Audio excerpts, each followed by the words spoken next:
시청자 여러분 안녕하십니까? 12월 18일 굿모닝 MBN 시작합니다. 먼저 오늘의 주요 뉴스입니다.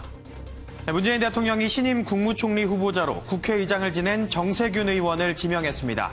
정세균 의원의 지역구인 서울 종로에서 이낙연 총리와 황교안 자유한국당 대표가 맞붙을 것이란 전망이 나오고 있습니다. 선거법과 공수처법 처리를 반대하는 자유한국당이 오늘도 보수단체와 국회에서 규탄대회를 엽니다. 더불어민주당과 정의당은 규탄대회 과정에서 발생한 국회 폭력 사태와 관련해 황교안 자유한국당 대표를 경찰에 고발했습니다. 자유한국당을 제외한 여야 4+1 협의체가 어젯밤 공직선거법 개정안을 놓고 협의했지만 합의안 마련에 실패했습니다. 다만 이견을 좁혀 오늘 합의를 이룰 가능성이 크다는 이야기가 나오고 있습니다. 이춘재 8차 사건과 관련해 국과수 감식 결과를 놓고 검경이 진실 공방을 벌이고 있습니다. 감식 결과가 조작이 아닌 오류란 경찰의 발표에 조작이 맞다고 검찰이 반박하자 경찰이 다시 부인하면서 신경전이 최고조에 달했습니다. 찰스 브라운 미 태평양 공군사령관이 북한이 거론한 성탄절 선물을 장거리 미사일로 예상한다고 말했습니다. 브라운 사령관은 외교적 노력이 무너질 때를 대비해야 한다며 북한 도발에 대한 강경 대응을 시사했습니다. 정부가 내년부터 9억 원이 넘는 아파트 공시가격을 대폭 높이기로 해 강남을 중심으로 보유세가 급격히 상승할 것으로 보입니다. 대출 규제 소식에 일선은행 창구엔 상담 전화가 빗발치고 있습니다. 총선이 넉 달 앞으로 다가온 가운데 어제 예비 후보 등록이 시작됐습니다. 그런데 후보 등록을 해야 할 지역구도 비례대표 선출 방식도 정해진 게 아무것도 없습니다. 국회 4+1 협의체가 어젯밤 선거법 협상에 나섰지만 입장차만 확인하는 데 그쳤습니다. 손하늘 기자입니다. 4+1 협의체에 속한 여야 원내대표들이 어젯밤 선거법 단일안을 마련하기 위해 1시간 반 동안 머리를 맞대봤지만 합의에 실패했습니다.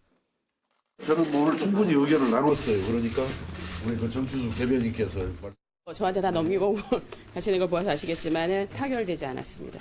여러 가지 인원을 했지만 어려움들이 있어서 어제 낮부터 국회 안팎에선 잠정 합의안이 거론되는 등 타결 관측도 나왔지만 이견이 좁혀지지 않아 결론을 내지 못했습니다. 정당 득표율을 연동할 비례대표 의석수를 제한하는 연동형 캡을 몇 석으로 할 것인지, 아깝게 떨어진 지역구 후보자를 자동으로 비례대표에 올리는 석패율제 또는 지역구와 비례대표의 중복 출마를 허용하는 이중 등록제를 도입할 건지를 놓고 입장차가 큰 상황. 바른미래당과 민주평화당, 정의당 등 3당 대표들은 오늘 오전 협상을 재개하기로 했습니다. 여기서 입장차가 좁혀지면 4+1 회담을 다시 열어 합의안을 만들고 내일 본회의에 선거법을 포함한 신속 처리 안건을 일괄 상정해 연내에 처리한다는 계획입니다. MBN 뉴스 손하늘입니다. 김기현 전 울산시장이 송병기 현 울산부시장이 수기로 적은 수첩을 검찰이 확보했고, 이 수첩에 지난해 지방선거 이전 송철우 현 울산시장 측이 청와대와 교감한 정황과 청와대를 의미하는 BH회의란 용어가 나온다고 주장했습니다. 또 송병기 부시장이 청와대 측에 올린 제보가 청와대를 거쳐 경찰로 내려오는 과정에서 각색된 정황도 검찰 조사에서 확인했다고 주장했습니다. 이에 대해 송철우 시장 측은 청와대 선거 개입 의혹은 상상할 수 없는 소설 같은 이야기라고 반박했습니다.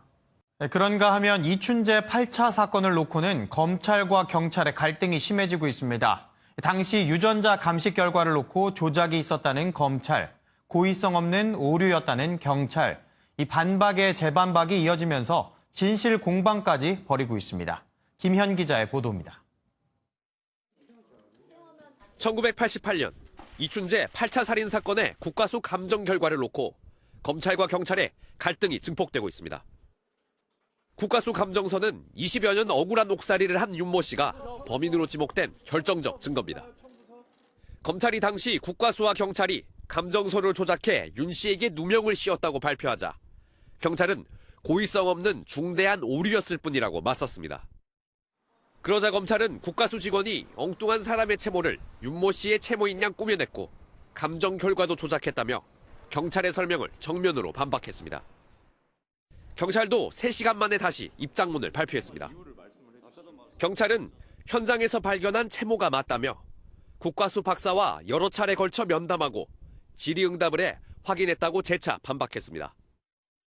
양측의 갈등은 지난 11일 검찰이 사건에 대한 직접 조사에 나서면서 본격적으로 불거졌습니다. 검찰은 부산교도소에 수감 중이던 이춘재를 수원구치소로 이감하면서 경찰에 알리지도 않았습니다. 수사권 조정안을 두고 벌어지는 검경 간 갈등이 이춘재 8차 살인 사건에서 또 하나의 전선을 형성한 게 아니냐는 말이 나오고 있습니다. MBN 뉴스 김현입니다.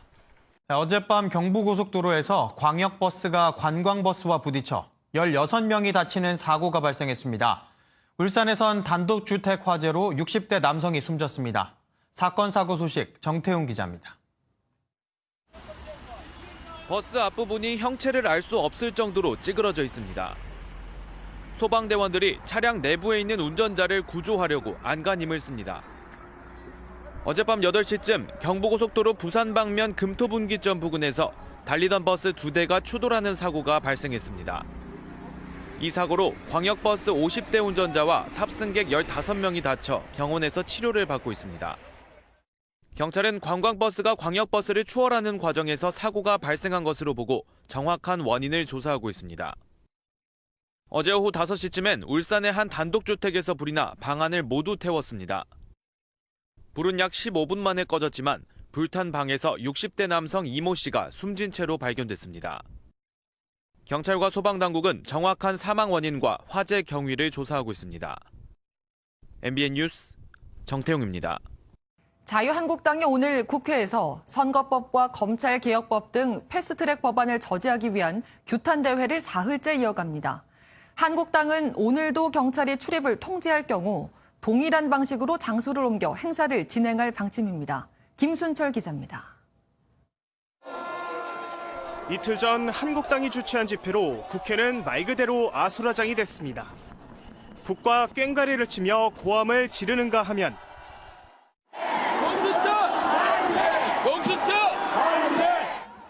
국회의사당 안으로 진입하려다 경찰과 충돌하기도 했습니다.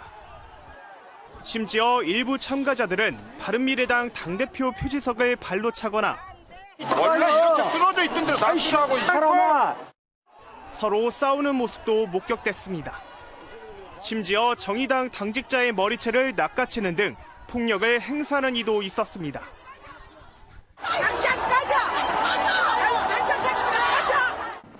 집회가 금지된 국회가 난장판이 됐지만 황교안 자유한국당 대표는 아랑곳하지 않았습니다. 여러분 들어오신 거 이미 성리한 겁니다. 어제 국회 사무처가 외부인이 참가하는 집회를 원천 금지하겠다고 밝히자 황 대표는 지지자들을 이끌고 국회 밖으로 나가버렸습니다. 여러분 결국 어제 국회가 못 열렸죠. 국민의 힘이 막은 것입니다. 하지만 당에서조차 이번 집회에 대해 우려의 목소리가 높아지는 상황. 황 대표는 내부 입단속에 나서며 오늘로 사흘째 집회를 이어갈 방침이라 논란은 계속될 것으로 보입니다. MBN 뉴스 김순철입니다. 시가 15억 원 초과 대출 금지라는 초강력 규제책이 시행된 어제 은행과 부동산 중개업소에는 대출이 가능한지 묻는 전화가 빗발쳤습니다. 정부는 혼란이 없도록 잘 준비하겠다는 입장이지만 빚 조금 더 내서 넓은 평수로 갈아타려던 실수요자들의 불만은 고조될 수밖에 없겠죠.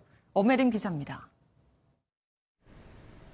시가 15억 초과 주택에 대한 대출이 전면 금지된 첫날, 은행에는 대출이 가능한지 묻는 상담 전화가 빗발쳤습니다. 대출 받을 수 있는 한도가 줄어드는 것도 문제가 되시고, 금융당국은 이에 은행 대출 담당자들을 불러 간담회를 열고 세부 사항 안내에 나섰습니다.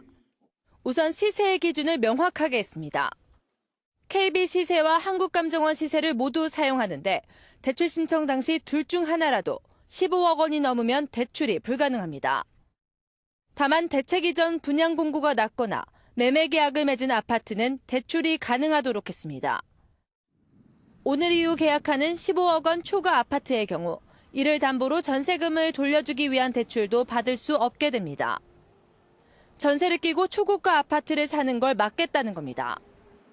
앞으로 신규 분양을 받을 경우 당시에는 15억 미만이었다가 잔금을 치를 때 15억이 넘게 되면 대출을 받을 수 없게 됩니다. 넓은 평수로 갈아타려던 사람들도 대출이 막힌 탓에 당분간 거래가 위축될 수밖에 없다는 전망이 나옵니다. 팔고자 해도 팔 수도 없는 거고 사고자 해도 살 수 없는 상황이기 때문에 물건을 이제 회수하세요. 금융당국은 대출 규제를 둘러싼 혼란이 가중되자 당분간 현장 점검반을 운영하기로 했습니다.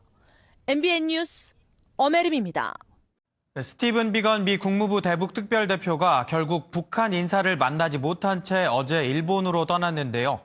비건 대표가 떠난 직후 찰스 브라운 미 태평양 공군사령관이 북한에 대한 외교적 노력이 실패할 때를 대비한 준비를 해야 한다고 말했습니다. 박통일 기자입니다. 찰스 브라운 미국 태평양 공군사령관이 북한이 거론한 성탄절 선물로 장거리 탄도미사일 종류가 예상된다고 말했습니다. 성탄절 전후인지 혹은 새해 이후인지 시점의 문제일 뿐이라며 미사일 시험 발사를 기정사실화했습니다.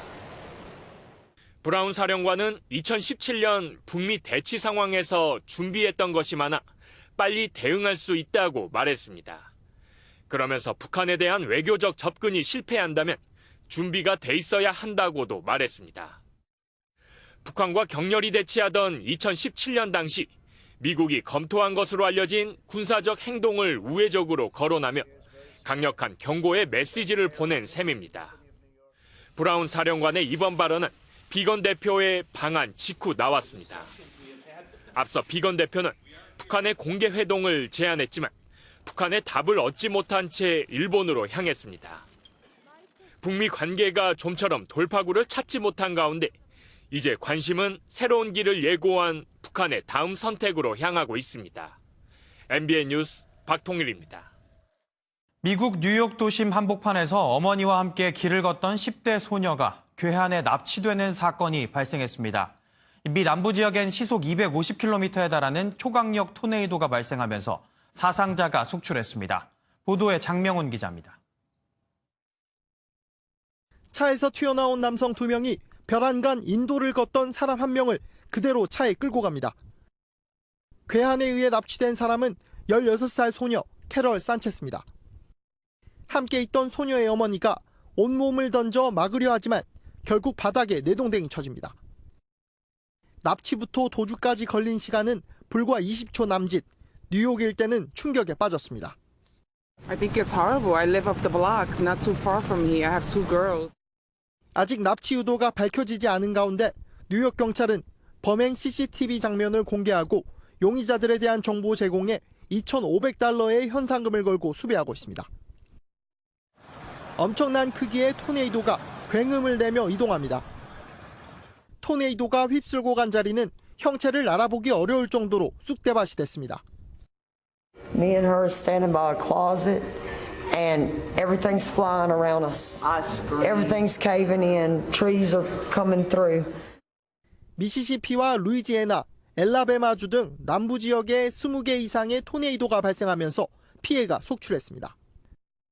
최대 시속 250km에 달하는 강풍에 주택이 휩쓸리면서 지금까지 3명이 숨지고 10여 명이 다쳤습니다. MBN 뉴스 장명훈입니다. AI 앵커부터 인공지능 면접관까지 4차 산업의 핵심인 인공지능은 이미 많은 분야에서 활용되고 있는데요. 정부는 앞으로 10년 동안 AI 산업을 집중 육성해 삶의 질을 높이고 경제 효과 455조 원을 창출하겠다고 밝혔습니다. 길귀범 기자입니다. 영상 데이터를 AI 기술로 학습시키면 텍스트 입력만으로 뉴스를 전할 수 있는 AI 앵커부터 뉴스 앵커 안지혜입니다. 저는 실제 사람이 아니고요. 딥러닝 기술로 합성된 인공지능입니다. 컴퓨터로 면접을 보는 AI 면접, 가상의 외국인과 대화하며 외국어를 배우는 AI 기술까지 인공지능 AI는 4차 산업의 핵심 기술로 꼽힙니다. 정부도 AI를 10년 장기 국가 전략으로 선포하고 IT 강국에서 AI 강국으로 거듭나기로 했습니다. 핵심은 두뇌 역할을 하는 AI 반도체 개발에 1조 원을 투자해 기술력을 선점하겠다는 겁니다. 전략적 투자를 강화해 나간다면 세계적 수준의 인공지능 기술, 산업, 강국으로 도약할 수 있다고 확신합니다. 내년 11월에는 한국에서 글로벌 AI 스타트업 경진대회 AI 올림픽을 열고 태어나서 죽을 때까지 모든 직군에서 AI 교육을 받도록 할 방침입니다. 정부는 이를 통해 2030년까지 AI 경제 효과 455조 원을 창출하고 삶의 질 영역도 현재 32에서 10위까지 끌어올리겠다는 포부를 밝혔습니다. MBN 뉴스 길기범입니다.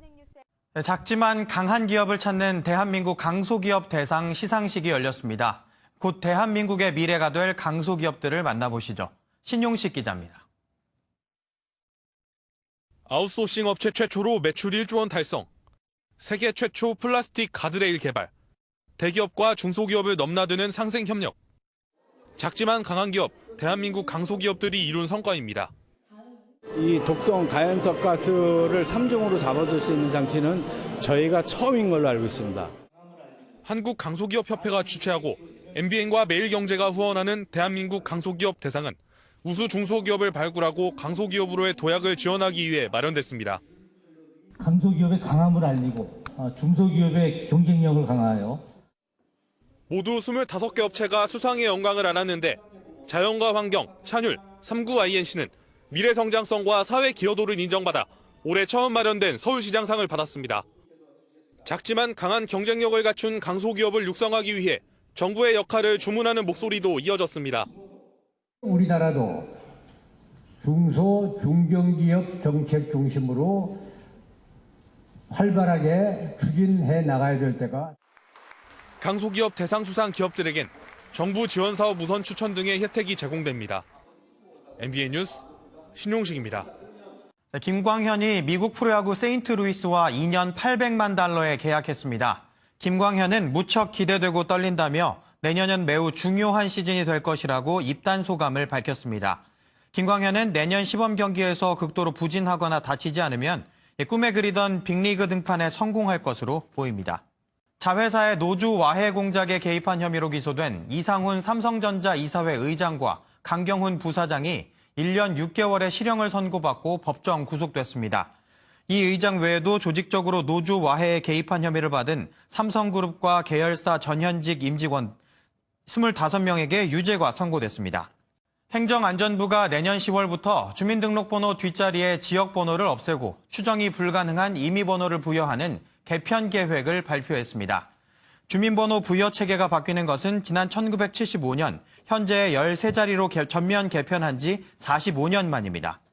미국 50개 주를 다 돌아보는 게 꿈인 한 청년이 있는데요. 지금 그 꿈을 이루고 있는 중이라고 합니다. 혼자가 아닌 이 친구와 함께여서 더욱 든든하고 의지가 된다는데요. 어떤 친구일까요? 오토바이를 타고 신나게 달리는 이 둘. 바로 청년 마이클과 반려견 삭스입니다. 마이클의 꿈은 미국 50개 주 전국 일주하기인데요. 오토바이 하나 살 정도의 돈이 전 재산이었지만 꿈을 포기할 수 없었다고 합니다. 그 누구보다 꿈을 이루는데 힘이 되어준 건 그의 반려견 삭스. 드라이브 갈까? 라는 말 한마디에 단 1초의 망설임도 없이 오토바이 위로 올라가줬습니다. 함께이기에 두렵지 않다는데요. 이들의 행보를 응원합니다. 아침에 일어나 보니 웬 강아지 한 마리가 집 안에 있었는데요. 자신이 키우는 강아지는 아니었다는데 지난밤 무슨 일이 있었던 걸까요? 미국 펜실베니아의 새벽. 추운 날씨 속에 다리까지 절면서 어슬렁거리는 강아지 한 마리가 있습니다. 조심스럽게 한 집의 계단 위로 올라가더니 집 안으로 들어가는데요. 다음 날 아침, 집주인은 이 강아지를 보고 깜짝 놀랐습니다. 떠돌이 강아지가 추위를 피해 집으로 들어왔던 거였는데요. 지난밤 대문이 열린 걸 발견한 이웃 주민이 걱정이 돼서 문을 닫아줬고 강아지가 안에 갇힌 거였습니다. 이미 강아지 2마리를 키우고 있던 주인, 스스로 가족이 된 이 강아지에게 수지라는 이름을 붙여주고 같이 살기로 했다네요. 지금까지 굿모닝 월드였습니다. 겨울 추위가 다시 돌아왔습니다. 수요일 출근길 중부지방을 중심으로 어제보다 기온이 10도 안팎으로 떨어졌습니다. 이 시각 파주의 기온이 영하 4.5도까지 내려갔고요. 서울과 인천은 영하 1도 선이지만 우리가 몸으로 느끼는 체감 추위는 영하 5도까지 떨어진 상태입니다. 아직도 평년보다는 높은 수준인데요. 워낙 요 며칠 온화했기 때문에 오늘이 상대적으로 더 춥게 느껴질 수 있겠습니다. 지금 레이더 영상입니다. 내륙은 대체로 맑지만 동풍이 불어드는 동해안은 비가, 강원 산지로는 눈이 날리고 있습니다. 여기에 안개까지 끼어 있는데요. 앞으로 강원 산지에서는 1에서 5cm의 눈이, 동해안에서는 5에서 30mm가량의 비가 오겠습니다. 한편 어제 내린 비가 얼어붙어서 도로가 미끄러운 곳이 많겠습니다. 특히 터널의 진입로나 다리 위를 지날 때는 블랙아이스를 더 주의하셔야겠습니다. 오늘 전국에 가끔 구름 많겠습니다. 영동은 오후까지, 경북 동해안은 밤까지 비나 눈이 오겠습니다. 서해안과 제주도에서는 오늘까지 바람이 강하게 불겠습니다. 자세한 현재 기온입니다. 서울 영하 1.6도, 대전 영하 0.9도, 안동은 2.5도로 출발을 하고 있습니다. 낮 기온은 서울 4도, 강릉 8도, 광주 8도, 대구 9도 선에 그치면서 어제보다 4도에서 8도가량 낮겠습니다. 당분간 예년 이맘때 겨울 추위가 이어지겠습니다. 감기 조심하세요. 날씨였습니다.